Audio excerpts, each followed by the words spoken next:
July 3rd, 2013.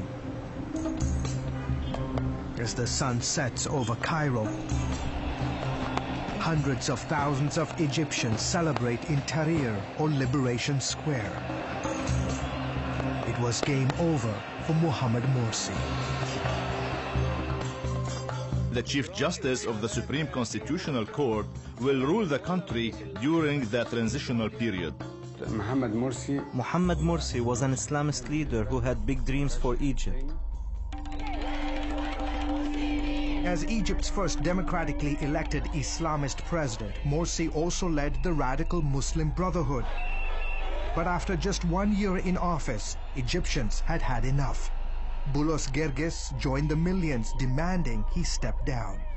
The Muslim Brotherhood believed Morsi was going to bring back the glory of Islam, purify Egypt of non-Muslims and turn it into an Islamic country. That worried Boulos because he's part of the 10% or so of Egypt's population that is Christian. Everyone knew we were also protesting against the Morsi government. Samir Abashkeron, a prominent Egyptian Christian, believes Morsi's removal was nothing short of a miracle. Christians felt like a heavy burden had been removed from our nation. We could never have imagined that such an outcome was possible, but we prayed and God answered. But then came the Islamic threats. We started hearing messages on television, in mosques and on the streets, people saying they were going to kill Christians for demonstrating against Morsi and the Brotherhood. They said our family, our children, our homes and businesses would be targets. And it turned out Egyptian Christians had every reason to be concerned. The streets were quiet that evening. I remember there weren't too many cars on the road, not a lot of people walking around. Boulos' wife was at home the evening they got the call that changed their lives forever. My friend was screaming on the phone, "Jesse has been shot. Jesse has been shot."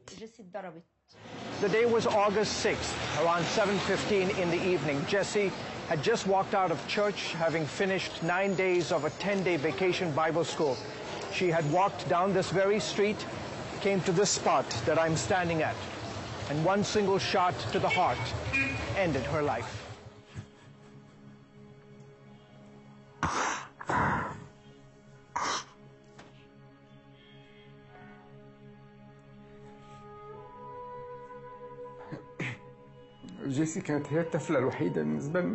Jessie was our only little child.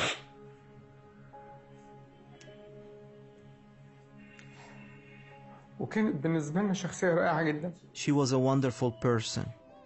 She was only 10 years old. When she turned 10, I could see our little girl slowly turning into a beautiful young lady. She was my daughter. She was my friend. Though no one has claimed responsibility, Jessie's parents believe that she was killed because of her faith. Because we supported Morsi's removal and the army's crackdown on the Brotherhood, radical Muslims are now like bombs, ready to explode against Christians. That fury exploded days after Jessie's murder.